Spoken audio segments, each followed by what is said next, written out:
पाकिस्तान की मायानाज गुलकारा नसीबो लाल का खानदान 1947 से पहले हिंदुस्तान के इलाके राजस्थान में रहता था। उनका खानदान लोग गुलकारी करके अपने घर का चूल्हा जलाता था। ये राजस्थान के सकाफती गुलकार थे जो राजस्थानी लिबास के साथ राजस्थानी गाने गाया करते थे। उस वक्त राजपूतों के महलों में अंग्रेजों के एजाज में इशाइये रखे जाते, तो ये लोग वहां आकर अपने फन का मुजाहरा करते। 1947 की तकसीम के वक्त नसीबुल लाल के खानदान ने भी इंडिया से पाकिस्तान हिजरत की और जिस ट्रेन में नसीबुल लाल का खानदान सवार था, उसी ट्रेन में पाकिस्तान की एक और मशहूर गुलकारा रेशमा का खानदान भी सवार था। वो ट्रेन उनको उस वक्त के जिला मियां वाली और आज के जिला बखर के शहर कलोरकोट में ले आई। कलोरकोट में आ जाने के बाद नसीबुल लाल के खानदान ने गुलकारी को जारी रखा और शुरू में उनके खानदान ने अपने राजस्थानी लिबास पहने रखे, जिनमें मर्द कुर्ती, लुंगी और रंग बरंगी पगड़ी इस्तेमाल करते थे, जबकि औरतें किसी बड़ी महफिल में साड़ी पहनती थीं और महफिल में उनके लिबास से मजीद निखार पैदा हो जाता और ये लिबास उनकी एक पहचान भी थी। नसीबो लाल की वालिदा कलोर कोट में बबली गढ़वी वाली के नाम से मशहूर थीं। 1970 में उसी बबली गढ़वी वाली की बेटी पैदा हुई जिसका नाम नसीबो लाल रखा गया और वाकई वो नसीबो लाल साबित हुई।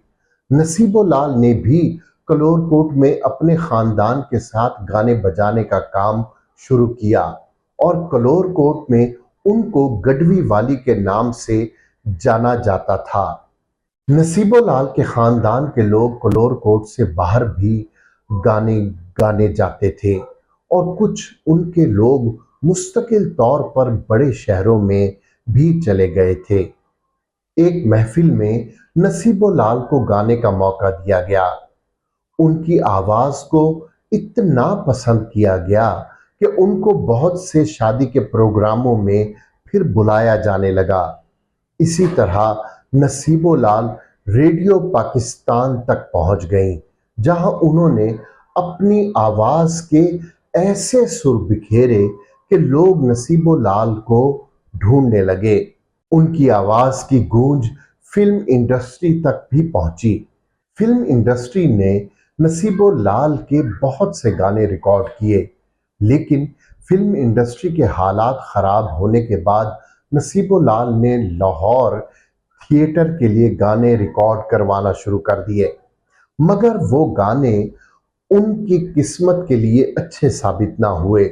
उनके गानों में गैर इखलाकी अल्फाज का इस्तेमाल किया जाता, बल्कि लच्चरपन पाया जाता, जिसके बाद नसीबो लाल पर गाना गाने पर पाबंदी लग गई। नसीबो लाल ने अदालत में गाए हुए अपने गानों पर माजरत की और अदालत को यह यकीन दिलाया कि वो दोबारा ऐसे गाने कभी नहीं गाएंगी। अदालत ने उनको दोबारा गाने की इजाजत दे दी। अब नसीबो लाल और उनके खानदान के कुछ अफराद लाहौर शादरा के गढ़वी वाले मोहल्ले में रहते हैं। नसीबो लाल साड़ी पहनती हैं। उनसे एक तकरीब में सवाल किया गया कि वो साड़ी क्यों पहनती हैं, तो इस बात का उन्होंने जवाब दिया कि हमारा खानदान 1947 से पहले राजस्थान में रहा करता था और वहाँ का हमारा लिबास साड़ी था। पाकिस्तान आने के बाद हमने यही अपना लिबास पहना। कलोरकोट में पैदा होने वाली नसीबो लाल न सिर्फ पाकिस्तान बल्कि पाकिस्तान से बाहर भी अपने सुर के जादू जगाने में बहुत मशहूर है। वो बहुत से मुल्की और गैर मुल्की एजाज़ात अपने नाम कर चुकी हैं।